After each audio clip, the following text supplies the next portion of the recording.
इसलिए करवा चौथ के उद्यापन में लिखा है, करवा चौथ के उद्यापन में लिखा है,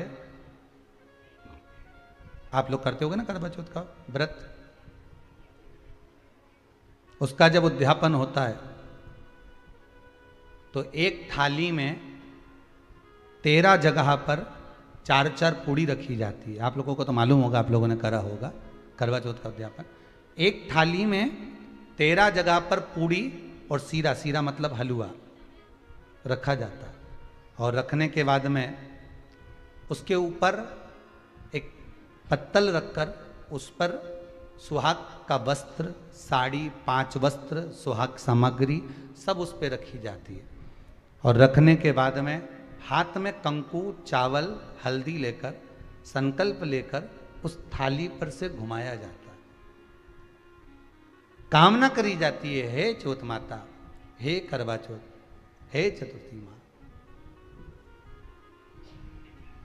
मेरे जीवन में मैंने आपका व्रत करा है, मेरे इस व्रत को स्वीकार करना, मेरा सौभाग्य का, मेरा मांग का सिंदूर, मेरी भाल की बिंदी, मेरे हाथ का चूड़ा, मेरी पाँव की बिछोड़ी, इसको अमर करना माँ।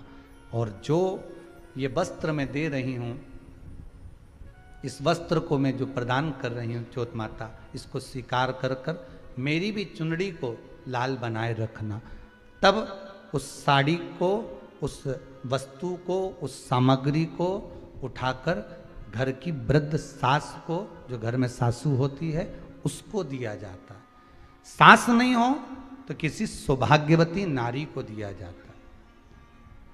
उसके बाद में आप फिर ब्राह्मणों का भोजन कराओ, बड़े प्रेम से बुलाओ और ब्राह्मण ब्राह्मणी का भोजन कराओ।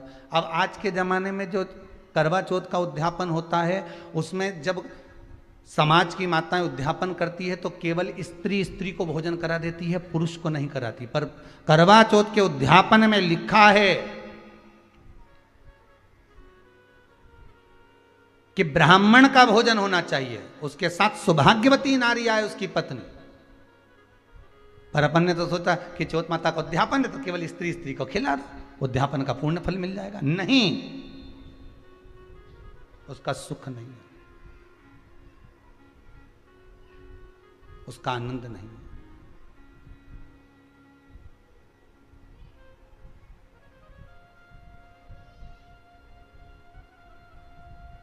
और देने का भी फल है महाराज। करवा चौथ का उद्यापन करो तो भोजन करने उसको बुलाओ जो जिसको जो अपने घर का हो, उसको उद्यापन में नहीं गिनो। अपने घर के लोगों तो वैसे ही भोजन करेंगे, घर का व्यक्ति तो वैसे ही भोजन करेगा ना। पर अपन ने उन्हीं को गिना, ने हमारी बड़ी जीजी के गिन लो, ने छोटी जीजी के गिन लो, ने भांजी के गिन लो, ने उसके गिन लो, ने उसके गिन लो, ने 13-14 ऐसे इकट्ठा कर लिया, ने सब ये अपने इकट्ठे हो गए, ये तो अपने हो गए। ये तो तुम उद्यापन करोगे तो घर में इनको तो जिमाना ही पड़ेगा क्योंकि तुम्हारे रिश्तेदार हैं। दूसरे को जिमा कर जब हम दान देते हैं, दान उसको लगता है जो दूसरे को दिया गया। कई लोग कहते हैं हमने बहन बेटी के दे दिया, तो बहन बेटी क्या दान लेती है? किस पुराण में लिखा है कि बहन बेटी दान लेती है? हमको वो भी बताना कि बहन बेटी दान लेती हो, क्योंकि बेटी तो खुद कन्यादान में जाती है। बेटी का कन्यादान होता है, वस्तु का दान नहीं, बेटी खुद दान में दी जा रही है कन्यादान में। बेटी कभी दान नहीं लेती महाराज, बहन बेटियां कभी दान नहीं लेंगी।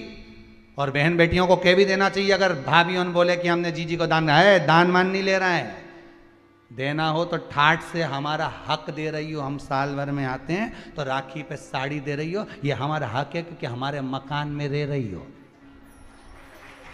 हक दे रही हो, दान नहीं। दान देना है तो पंडित जी के दो, दान देना है तो ब्राह्मण को दो, गौ माता को दो। हम दान नहीं ले रहे, हम अपना हक मांग रहे हैं। ऐसे नहीं दोगी तो काले कोट वाले भैया से लिवाएंगे, हमारा कहीं जाए, तुम तो दान दो। अब तुम क्यों नहीं, तो तुम हम तो दान दे रहे हैं, बहन बेटी के दान दे रहे हैं, तो बहन बेटी कोई दान ले क्या? बहन बेटी के कई पड़े हैं तुमसे दान मांगे? इतना बहुत तो वो खुद दान करिया है, कई दान ले भाई, वो तो हक ले रही है, दान नहीं, दान नहीं मांगे।